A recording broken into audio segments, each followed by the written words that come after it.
आइए अभी मैं आपको समझाती हूँ कि इंसुलिन रेजिस्टेंस क्या होता है। अगर हमारे बॉडी में इंसुलिन का प्रमाण सप्रमाण यानी एडिक्वेट है या तो ज़्यादा है, फिर भी हमारे बॉडी में इंसुलिन की इफ़ेक्ट दिखती नहीं है, तो उसको हम मेडिकल टर्मिनोलॉजी में बोलते हैं कि इंसुलिन रेजिस्टेंस हो गया है। आपने एंटीबायोटिक रेजिस्टेंस के बारे में सुना होगा, तो वैसा ही एंटीबायोटिक हम लेते हैं लेकिन उसका इफ़ेक्ट नहीं दिखता है। वैसे ही इंसुलिन रेजिस्टेंस में हमारे बॉडी में पैनक्रियास से इंसुलिन तो रिलीज हुआ है लेकिन सेल्स के ऊपर उसका इफेक्ट नहीं दिखता है। तो ऐसा एक क्या हो जाता है और क्यों होता है वो मैं आपको समझाती हूँ। नॉर्मल फंक्शन इंसुलिन का जैसे मैंने आपको समझाया है कि जो हमारे बॉडी में ग्लूकोज रिलीज हुआ है उसको वो सेल्स के अंदर डाल के या तो ग्लाइकोजन के रूप में या तो फैट के रूप में, ट्राइग्लिसराइड के रूप में वो स्टोर करता है। अगर हमारे बॉडी में इंसुलिन अगर अच्छे से काम करता है तो हमारा ब्लड शुगर लेवल खाने के पहले भी और खाने के 2 घंटे के बाद में भी नॉर्मल ही होना चाहिए।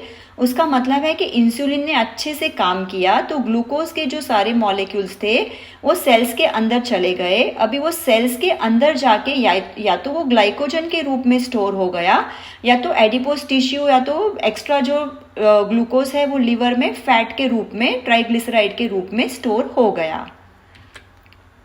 अभी इंसुलिन रेजिस्टेंस क्यों होता है, तो ये अगर आपको समझना है तो आज की आप हमारी परिस्थिति देखिए कि हम सुबह में ब्रेकफास्ट लेते हैं समझो 7 बजे और फिर हम वापस 10 बजे कुछ वापस से नाश्ता लेते हैं, उसको स्नैक बोलते हैं।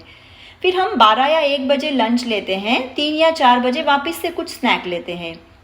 फिर हम वापस 6 या 7 बजे कुछ खाते हैं और फिर रात को हमारा 9 या 10 बजे डिनर होता है। और कोई बार तो हम टीवी देखने के टाइम पे भी हम कुछ ना कुछ वापस कुछ वेफर्स या ऐसा कुछ खा लेते हैं। तो ये हमारी लाइफस्टाइल में आपने देखा रहेगा कि हम पूरे दिन में 3 से 4 घंटे से यानी दिन में 5 या 6 बार हम कुछ ना कुछ खाते रहते हैं। जितनी बार हमारे इंटेस्टाइन्स में हमारा खाना आता है और ग्लूकोज बनता है तो तुरंत इंसुलिन रिलीज हो जाता है। तो ऐसे हमारे पूरे बॉडी में दिन में 5 या 6 बार पैनक्रियास को इंसुलिन रिलीज करना पड़ता है, क्योंकि हम खाते हैं तो ग्लूकोज आता है और वो ग्लूकोज को मेटाबॉलाइज करने के लिए इंसुलिन की ज़रूरत हो जाती है।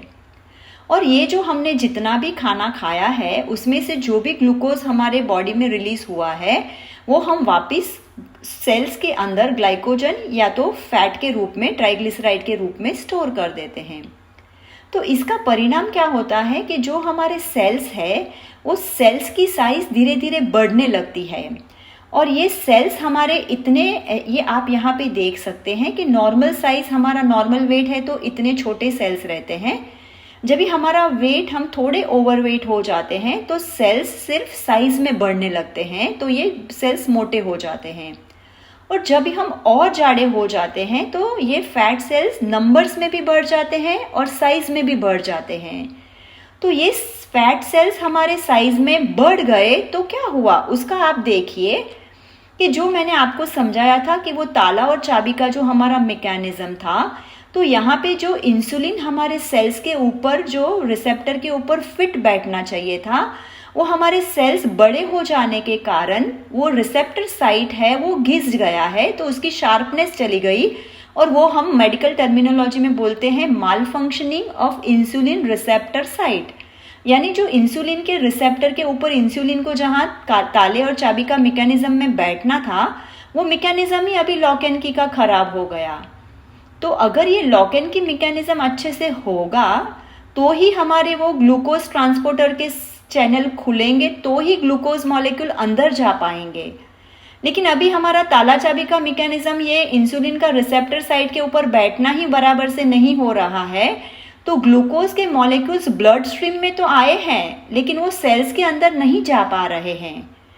तो आप ये देखिए कि पहले एक ही इंसुलिन मॉलिक्यूल, जो यहाँ पे पर्पल कलर का जो डॉट दिखाया गया है, वो एक ही इंसुलिन मॉलिक्यूल से 5 ग्लूकोज के मॉलिक्यूल सेल के अंदर चले जाते थे। ये नॉर्मल मैकेनिज्म है। लेकिन इंसुलिन रेजिस्टेंस में आप देखिए कि सेल के अंदर ग्लूकोज नहीं आ पाता है, लेकिन ब्लड में ग्लूकोज का प्रमाण बहुत बढ़ जाता है। और ये भी यहाँ पे आप गौर कीजिए कि इंसुलिन के मॉलिक्यूल्स तो हैं हमारे ब्लड में, लेकिन फिर भी ये जो ग्लूकोज के मॉलिक्यूल्स है वो सेल्स के अंदर नहीं जा पा रहे हैं, और यही कंडीशन को हम बोलते हैं इंसुलिन रेजिस्टेंस। और अभी आपको समझ में आ गया रहेगा कि ये इंसुलिन रेजिस्टेंस के वजह से ब्लड में ग्लूकोज का प्रमाण बढ़ता है और सेल्स जो हमारे हैं उनके पास ग्लूकोज नहीं पहुंचता है। तो इंसुलिन रेजिस्टेंस में अभी आज की तारीख में ये ओवरफ्लो हाइपोथेसिस आपको समझना चाहिए कि सेल्स हमारे जो नॉर्मल थे उसके कंपैरिजन में उनका साइज भी बढ़ गया है, सेल्स के अंदर भी बहुत सारा ग्लूकोज जमा हो गया है, लेकिन फिर भी हमने इतना ग्लूकोज हमारे पास है कि बाहर ब्लड स्ट्रीम में भी ग्लूकोज या तो ट्राइग्लिसराइड की मात्रा बहुत है जो हम स्टोर नहीं कर पा रहे हैं।